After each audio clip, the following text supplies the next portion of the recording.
conference. Let's get Brexit done and let's bring this country together. Thank you very much.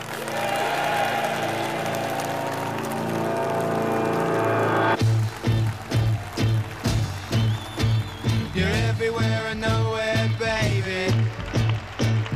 That's where you're at. I swear by Almighty God, I had to rely on that the evidence I shall give, what I was told, it should be the truth, the whole truth, and nothing but the truth, by my senior trusted advisor. So help me God. I took my cue from them. Lies are gonna get you someday. Just wait and see. So open up your beach umbrella while you're watching TV. And it's hi-ho, silver lining. And away you go, well, baby, I see your sun is shining, but I will make a fuss, though it's obvious.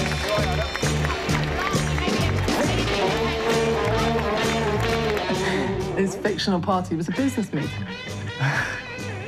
And it was not socially distanced. I was also furious to see that clip, and there will be disciplinary action for all those involved.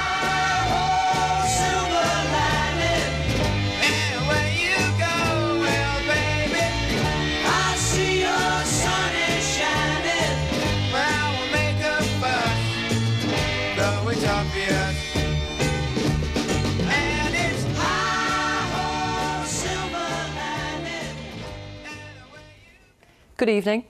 The definition of a lie: to make a false statement made with deliberate intent to deceive, an intentional untruth. The brutal report from the Privileges Committee today doesn't actually use the word, yet it painstakingly lays out how Boris Johnson, as Prime Minister, intentionally misled the House of Commons and the public, you, when he said about gatherings at Number 10, all guidance had been followed completely. The reaction from Mr Johnson? Not humility or acceptance, let alone an apology, but a doubling down, taking a leaf in the eyes of some straight out of Donald Trump's playbook. The report's conclusions were rubbish, he said in a statement. A lie, deranged, a charade, a dreadful day for democracy. By this stage of the day, you'll most likely know the detail of the report, so we won't dwell on that. Instead, tonight, we'll throw things forward to examine whether the former Prime Minister has any realistic chance of a future in politics after this. What the dysfunction within the Conservative Party might mean for the party's electoral fortunes. And we'll talk to the mum of a 14-year-old boy who died of leukemia in the pandemic. His younger sibling couldn't visit him in hospital, and she and her husband had to make painful decisions on spending time with him before he died. And we'll speak live to a Conservative MP who still supports Boris Johnson. First, here's Nick. Sacked at times, abandoned by allies at other times, and then roaring back as a saviour to his admirers. A career of ups and downs. But has Boris Johnson finally met his match after he was branded a liar in Parliament? Taking his leave to pursue a life of charitable works. After lying to Parliament 60 years ago, Jack Profumo sought redemption by devoting himself to good works. Humility which paved the way for a return to respectability. Will you take responsibility for anything? Not the approach of Boris Johnson, who's castigating those standing in judgment over him. Hey, it's Nick. Summer drinks for the Cabinet at Number 10. Good to see you, Nick, as ever. Is it over for Boris Johnson? Is it over for Boris Johnson? But keeping their counsel. Boris Johnson, is it over for him? Well, what's starting for me is a little reception here, so I'll have to catch you later, Nick. Catch you later. Lovely to see you. And maybe have a view on Boris Johnson later. Alex Chalk, you are the Lord Chancellor. I am. You will understand what, deliberately misleading Parliament means. What do you think? Does Boris Johnson have a future? Kemi Badenoch, what do you think about Boris Johnson? Is it over for him? Honestly, I've been at an away day all day. I haven't read anything or heard any news. What's happened? He has deliberately misled Parliament and been found in contempt. Oh, has he? Yes. Well, I shall read the reports and see what it says. There's been a touch of Trump on Thames this week as Boris Johnson has lashed out at those he regards as his tormentors. A political stitch-up that's created a martyr of our times, say some of his allies. Yes, quite Trumpy, as Boris Johnson seeks to reach beyond Parliament to the Tory grassroots as he eyes up an eventual political comeback. So here is how Boris Johnson might return. Steer clear of Parliament for now. The contempt findings would probably allow Rishi Sunak to block him standing as a Conservative candidate. And anyway, allies say Johnson has a vested interest in seeing the Prime Minister lose the election. Believing that he has a touch of the Churchill about him, Boris Johnson will be hoping for his own Winston is back moment, the party turning to him once again after an election defeat. Friends are not giving up. Why are we all talking about him? I mean, look, he is such a big political figure. He is, which I must confess annoys some of my colleagues, he is the biggest political figure in British public life. And he attracts people, he connects with people in a way other politicians don't. He is pretty much the only politician in this country who, if he's walking along the street, people stop their cars and get out to shake him by the hand. That is not true, for better or worse, for most of us. Will the Prime Minister tell the House whether there was a party in Downing Street on the 13th of November? A question that has echoed ever since. Catherine West says it should be over for Boris Johnson, and consequences too for his allies. We've seen a pattern now where it would be almost dangerous to allow somebody who doesn't seem to be able to tell the truth allowed back into a position in public life. And I'm very disappointed that the current Prime Minister allowed through his list of cronies last week, when actually he knew what the report broadly was going to say. He knew how damning it was going to be, but he couldn't stand up to Boris Johnson and say no. We've obviously seen indication that Boris and Nigel Farage might finally do the deed and hold hands and run towards the people of England and say, vote for us. You know what, if that's what they want to do, just get on with it. But this Trumpian playbook that they're going through at the moment, where you see some of the Tory backbenchers who are probably going to lose their seats next year wailing at the moon, suggesting there's some grand conspiracy here. Wake up, realise the man's a liar, accept it and move on. I think it's quite A pollster does not hold out high hopes of a return. It's fairly clear that with the public he has a very tainted brand. And, you know, we've seen this, I think, since Partygate, but that's especially true recently. So, for example, we did a poll last week, and it was polling global figures, but including some Brits, and it found that, you know, he was more unpopular than Xi Jinping and also Philip Schofield, despite everything. So 62% of the British public had a negative view of Boris Johnson. So that's incredibly bad. The View from afar, biding his time in the shadows for now, as Boris Johnson ponders his future. And we'll hear more from Nick later. The report today concluded Boris Johnson deliberately misled the House, deliberately misled the Privileges Committee, breached confidence, impugned the committee, thereby undermining the democratic process of the House, and was complicit in the campaign of abuse and attempted intimidation of the committee. We'll unpick the politics in a moment. First, what's the response from a mother who lost her 14-year-old son during the pandemic, not from COVID, but from leukemia? Louise Bennett from Warwickshire is here. Welcome to Newsnight. Thank you. And according to this committee, you were misled deliberately by the then Prime Minister of the country on 9 different occasions.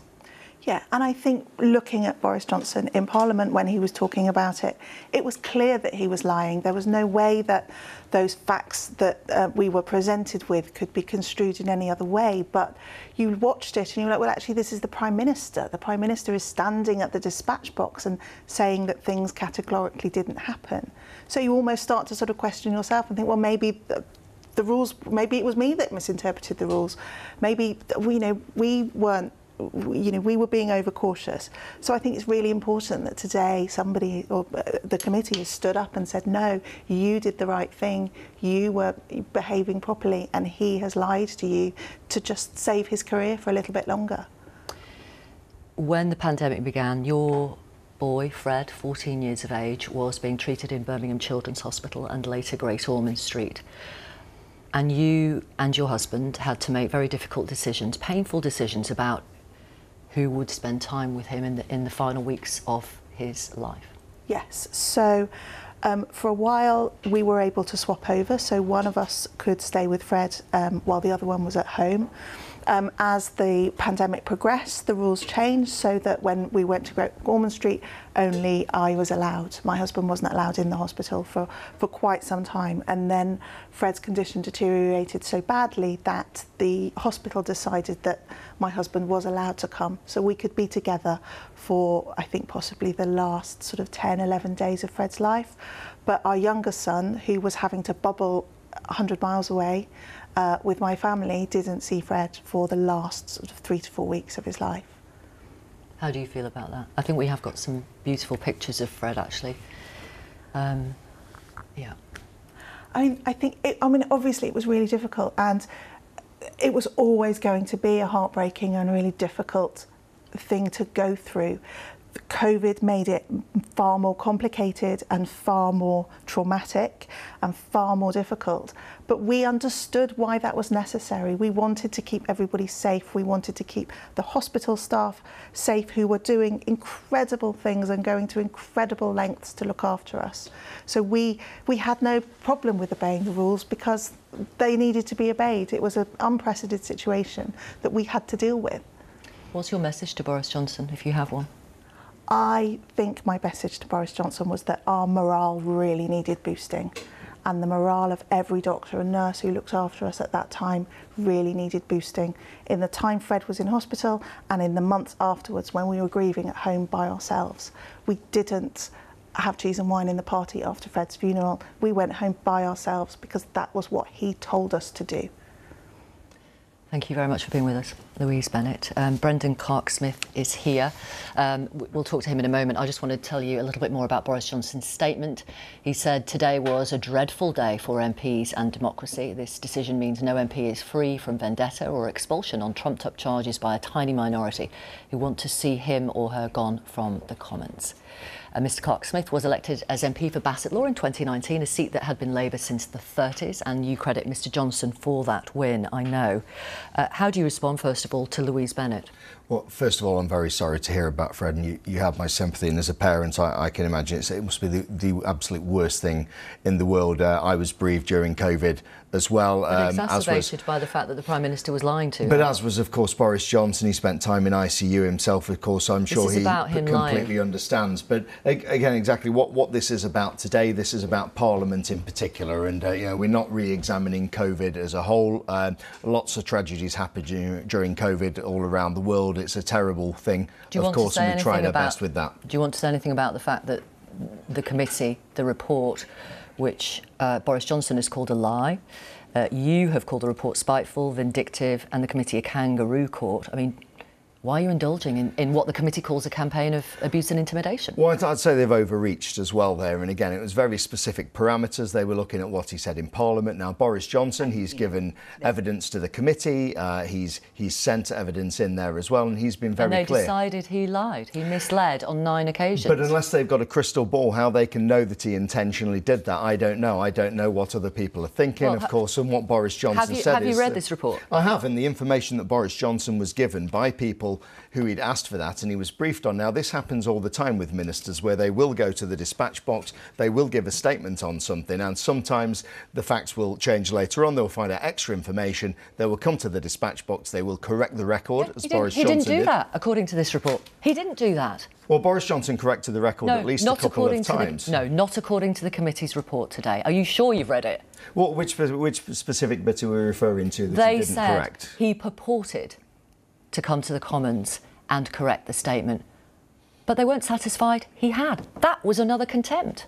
Well, I've sat in the House myself where Boris Johnson has stated quite clearly that things had gone off in Downing Street. He apologised for that. Of course, there was all the furore about the FPN, which he accepted. Of course, the Metropolitan Police only considered that one event there counted that fine. This is about lying. We're not talking about Partygates and fines now. This is about lying. Anti-democratic, Mr Johnson called it. I don't know if you agree with that. Well, it's not a case of whether it's democratic or not. I mean, democratic to elect your MPs, obviously, and it's the public who decide where we are. But what you expect is a fair hearing, You expect people to go into that without any prejudice before you start, and you expect to be able to give evidence and for it to be considered. Now, which he did. Well, the chair of that committee already had to recuse himself. The chair that was appointed afterwards has already been found to make comments prejudging Boris Johnson as well. Mr. Johnson had multiple occasions to give evidence. He presented written evidence, he presented oral evidence. He had 250 grand of taxpayers' money to pay for his lawyers, even though he's earned £6 million since September. I mean, you're not saying he's a victim here, are you? Well, I wouldn't have had the inquiry in the first place, quite frankly, because I think... That wasn't the question. Well, I mean, the point is he is entitled to defend himself. And he has. What was my question? Well, he's entitled to defend himself with the facts that are there. He's very forthcoming towards the committee. He does not feel he has been treated fairly. Now, if you look at his statement that he said, he's identified a number of areas where he doesn't feel that process has been followed correctly, where they've gone outside the original remit with the definitions and so on. And then he's also raised specific questions about the committee itself. Now, if I were Boris Johnson, I'd want all those addressed. Now, he's resigned as an MP. He's already gone now. Yeah. So he's avoided democracy, actually. He's chosen not to put his case to you and your colleagues in the House on Monday, and he's chosen not to face voters in his own constituency. That's how much he likes democracy. Well, he agreed to this on the basis that he thought he would get fair treatment, and when he saw the report, he felt that that was not the case and it wouldn't be possible to actually do that. When the committee finds he deliberately misled, he decides, oh no, I think this is an unfair process. But the committee again has changed. They've changed from the number of days. Even today we've heard they've added extra on for criticising the committee. Now, as a parliamentarian, you expect to be able to scrutinise, you expect to be able to object, to be able to debate. If you're not going to able to... Not trash it, though. Well, not trash it, no, and we accept they've got a very difficult job to do on these committees. I have a lot of respect for people who do it.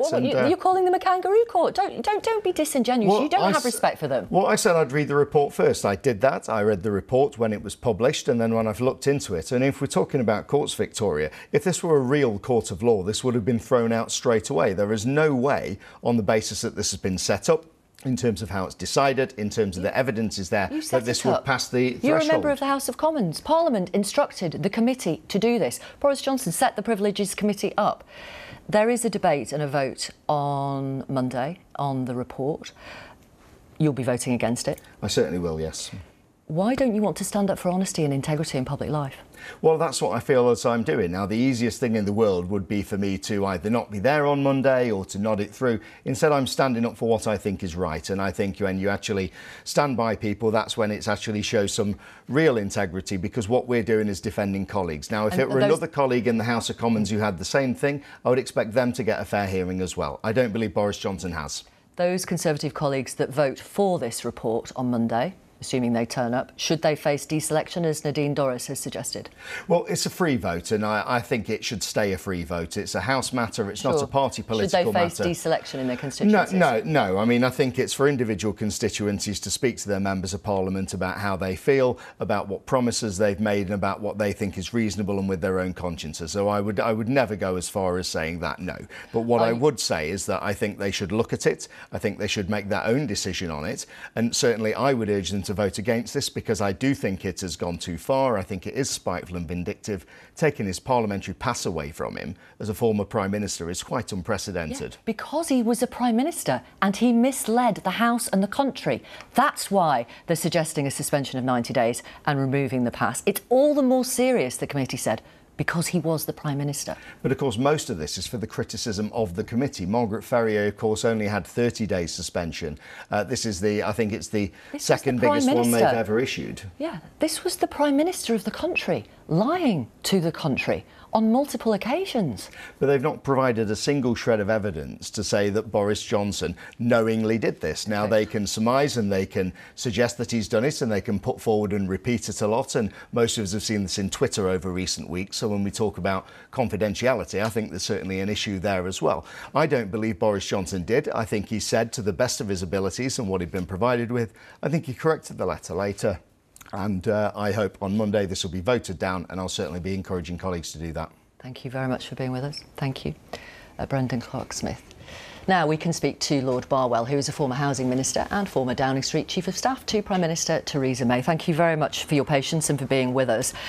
What do you make of the 90-day sanction? Is that going too far? I think, as the committee implied, the sanction was increased because of the way Boris Johnson has behaved in the last few days. So they say very clearly in the reports that they had got a unanimous agreement for a suspension of more than 10 days, which would have triggered a recall petition.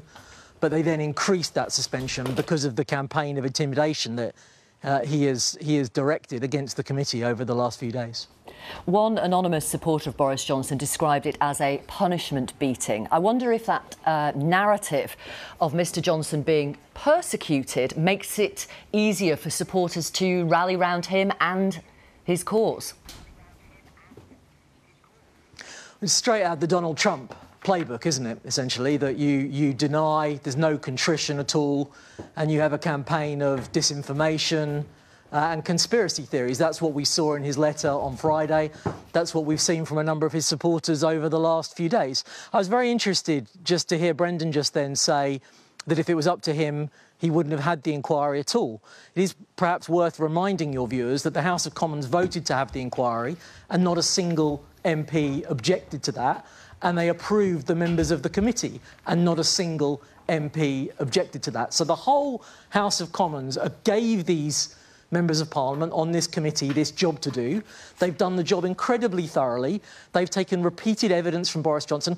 For any of your viewers that haven't read the report, perhaps, Victoria, the most striking thing is that they actually gave Boris a way out.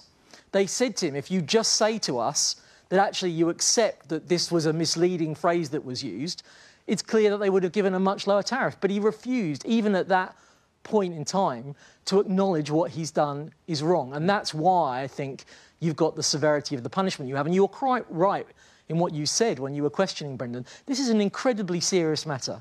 This is the Prime Minister, the most senior politician in the country, having been found to deliberately mislead the House of Commons and the whole country on a fundamentally important issue. We heard from Louise earlier in your programme about what this meant to people. And not just once, did it repeatedly.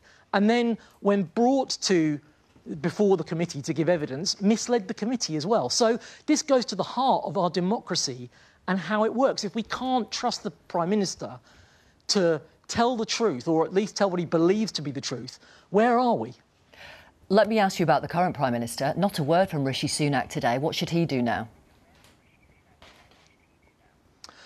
Well, that's a decision for him, but I hope all Conservative MPs, and indeed all members of Parliament, will support the committee that they appointed, that has done the job that the House of Commons asked them to do, and they'll back up the decision that they've made, which is based, if you read the whole report, on very, very detailed evidence. So not just Rishi Sunak, but all MPs, I hope, will get behind and support the committee in the conclusion that they've reached. Because if we don't want to turn into the kind of politics we see in the United States at the moment, where everything is polarised, you've got large numbers of people who don't believe in the result of the last election because Donald Trump says it was a stolen election, essentially. That's where our politics ends if people choose to believe these conspiracy theories and don't base their decisions on the facts.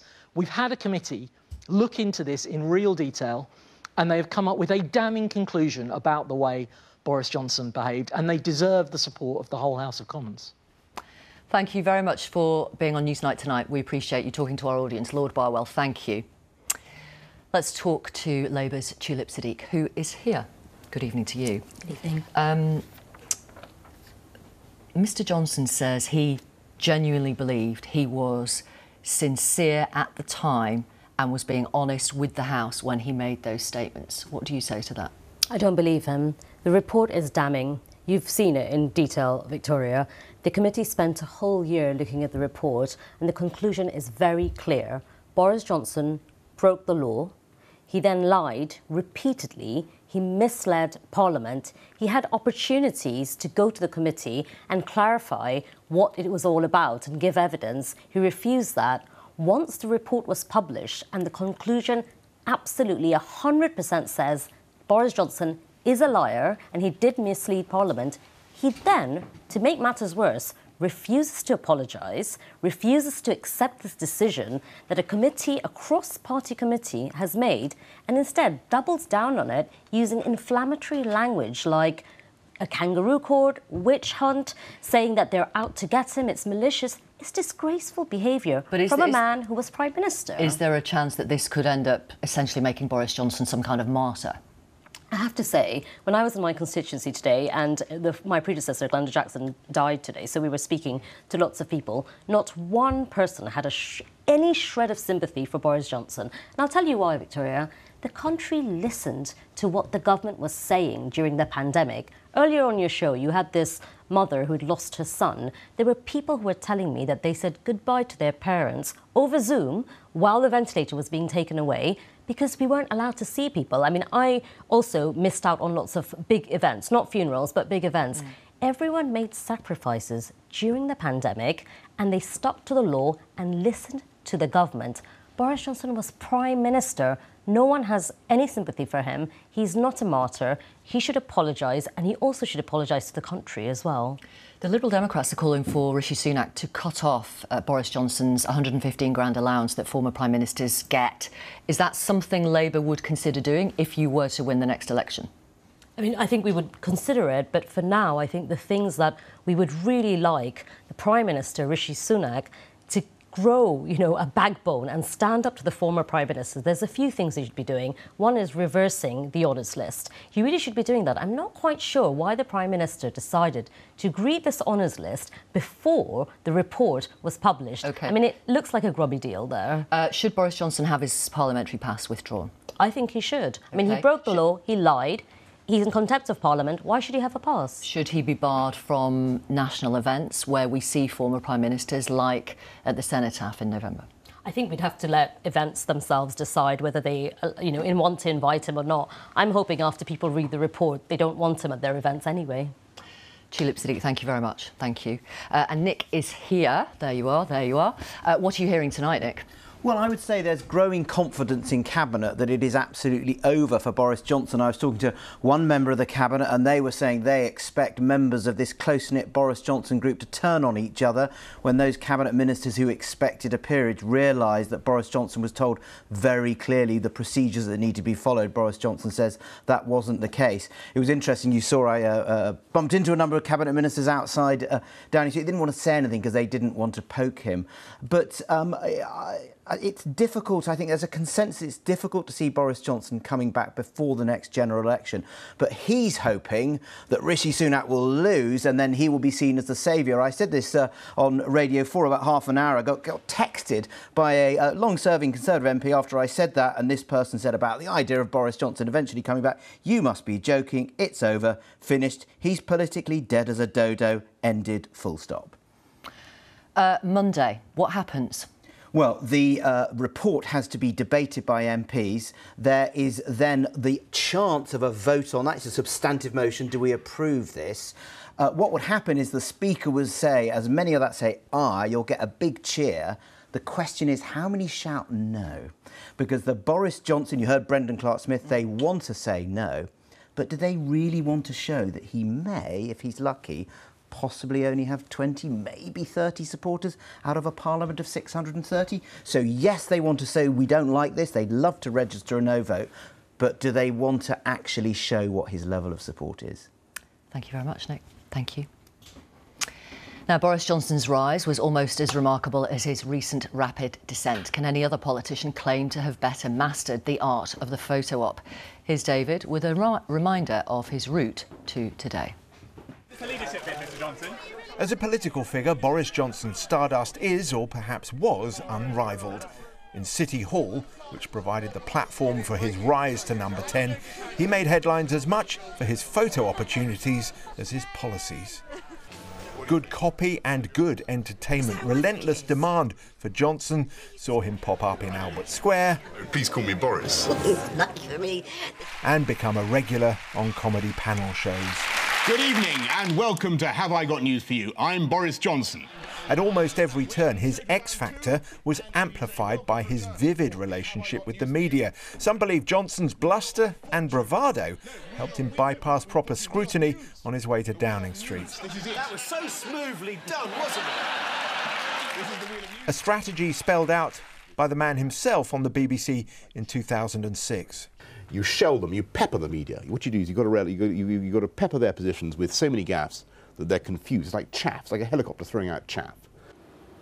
Well, even before he reached Downing Street, some parts of Johnson's private and past lives had led to some tough questions.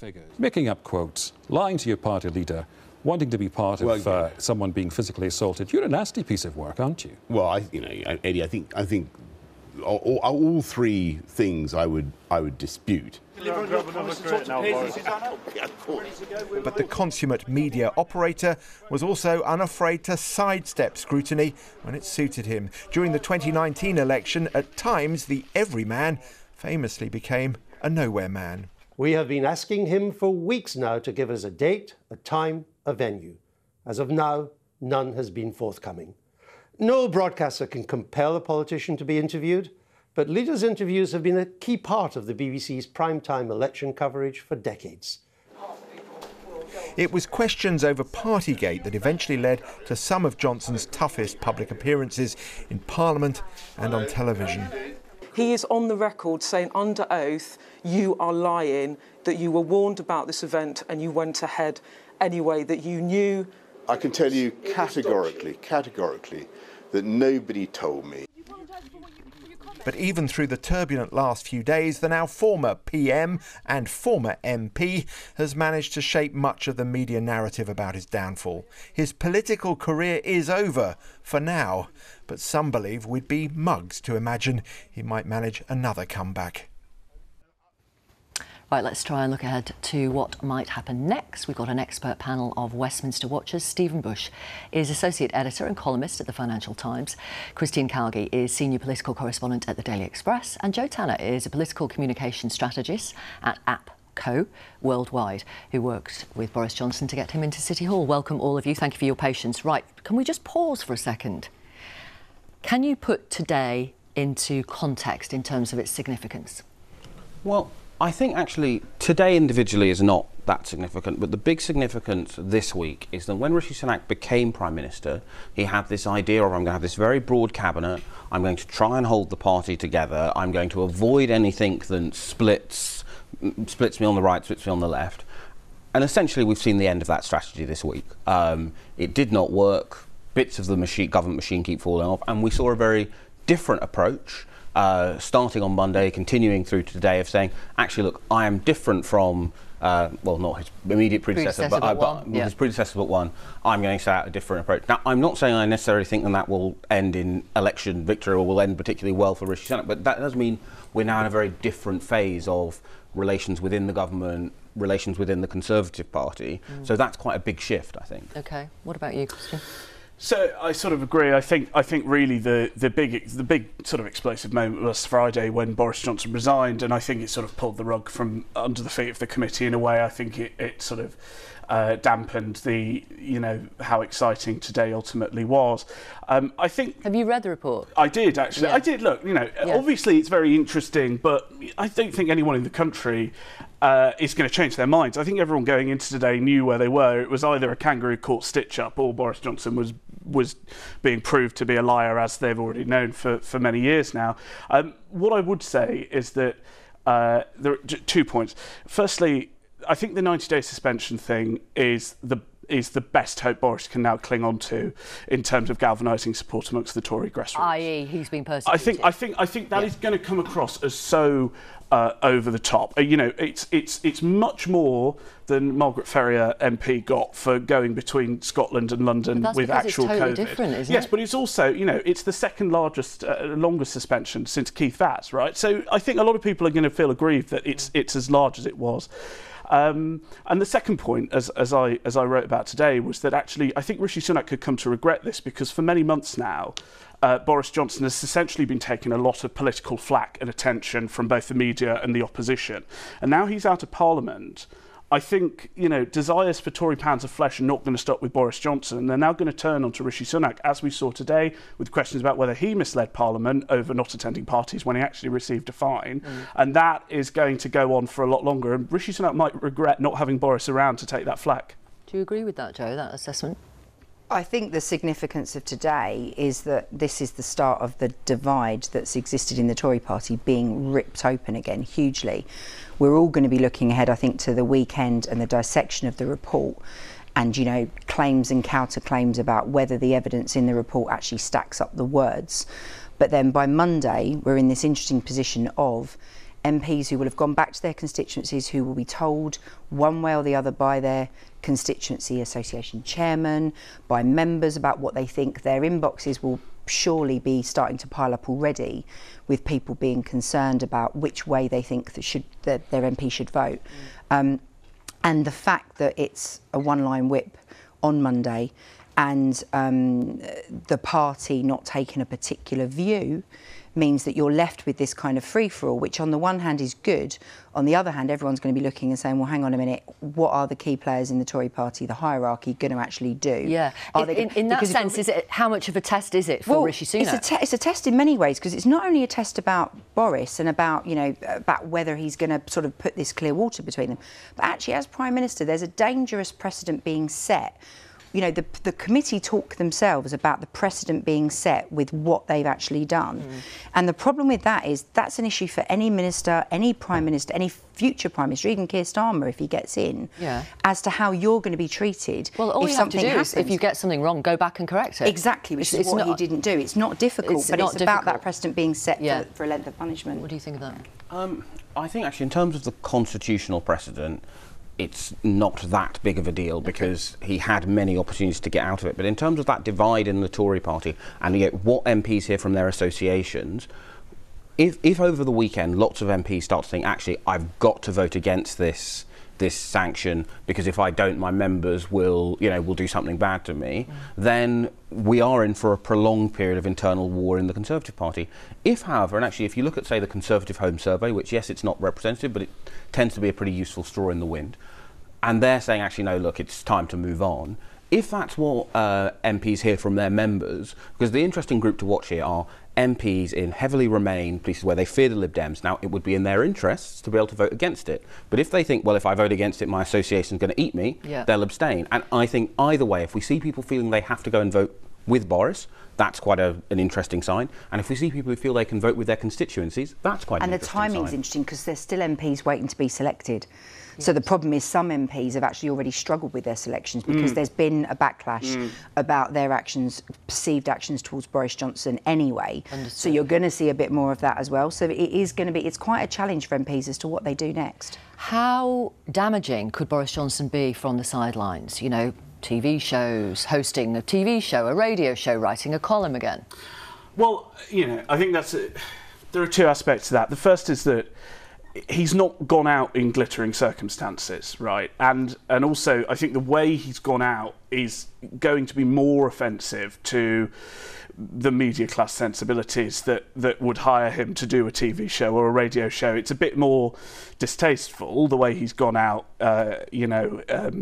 firing on all cylinders than if he'd just gone quietly. Some newspaper's going to pay him £250,000 a year, if not more. Spectator's up for sale at the moment, which that might be an attractive option. The thing is, right, he doesn't need that. He's got so many speaking gigs. He's being paid tens and tens of thousands. It's actually not about the money, though. It's about a platform, isn't it, to keep poking Rishi Sunak. I just think he'd want all or nothing. Do you know? I think he'd either want to be an MP or go off and do speaking gigs. But I think there's a middle way. His parliamentary career is over for now. His political career isn't. They're two very different things. For now, that's the issue, and he used that phrase himself in his resignation. I mean, he told our readers, "I'll be back." And that, you know, he's been, and anyone that writes Boris Johnson off is very foolish. But the reality is, you look at someone like Tony Blair. You don't have to be in the House of Commons to use a platform. You know, he's very passionate about Ukraine. He's gone off, and even while being an MP, he's gone off to the States and, you know, been walking the corridors talking about what should happen with Ukraine. He's clearly very passionate about that and will continue to be, you know, a voice on that sort of issue. You know, people will still, there is still an audience for him. The fact we're talking about it again tonight, you know, there is still an audience for people. Does he want Rishi Sunak for the Conservatives to lose the next election? Well, yeah, of course. I mean, this is why, look, ultimately... Why do you say, yeah, of course? I mean, they're Conservatives. Yeah, but it's that old saying about how the opposition is on the other side, but your enemies are the ones. Like, ultimately, Rishi Sunak's resignation is why Boris Johnson is not still Prime Minister, right? And everything has unfolded in the... Although Sajid Javid resigned before Rishi Sunak, he could have, although Sajid Javid's resignation was an important first step, I think he could have shrugged that off. But the loss of a second Chancellor, the fact that it exploded into the open, their various divides over tax and spend, that was the beginning of the end for Boris Johnson. And everything that has happened since has been about the outworking of that internal civil war. And look, obviously, if you are Rishi Sunak, it is good for you that your most dangerous opponent is no longer an MP. And then, as long as you are leader, you can prevent him from becoming a parliamentarian again. But crucially, there is always going to be a group of people in the party who go, we lost because we weren't sufficiently right-wing, and they'll have this kind of fantasy idea of Boris Johnson. And equally, there'll be a group of people who go well, we lost because we didn't keep our promises on levelling up, healthcare, etc., and they'll want to get to the real Boris Johnson, so he will haunt the party for a long time, one way or the other. The kamikaze MPs who are all standing down, so there's a whole bunch in there that aren't really thinking about what next at all, which makes it a very interesting parliament. Thank you, all of you. Front pages, you might be interested in this. Daily Mail, Tory revolt over vindictive bid to banish Boris. And then at the top, starting tomorrow, our erudite new columnist who will be required reading in Westminster and across the world. Question mark. Look, silhouetted face. That's not Nadine Dorries, I'm pretty No, it looks like Boris Johnson's head with a big red question mark on it. The Daily Mirror, he'll tell you it's a witch hunt, he'll tell you it's democracy betrayed, he'll tell you he did nothing wrong, but just one word tells his story. Liar. And The Guardian, the verdict on Johnson and a photograph of him with his back to us, misled Parliament, undermined democracy, complicit in abuse of MPs. And The Times, end of the road for Johnson. That's it. Thank you all very much. That's all from us. I am back tomorrow. We'll have a special report from Tunisia on the Mediterranean boat crossings following the tragic news out of Greece, with at least 79 people drowned and hundreds more feared dead. Till then, from all of us here, good night.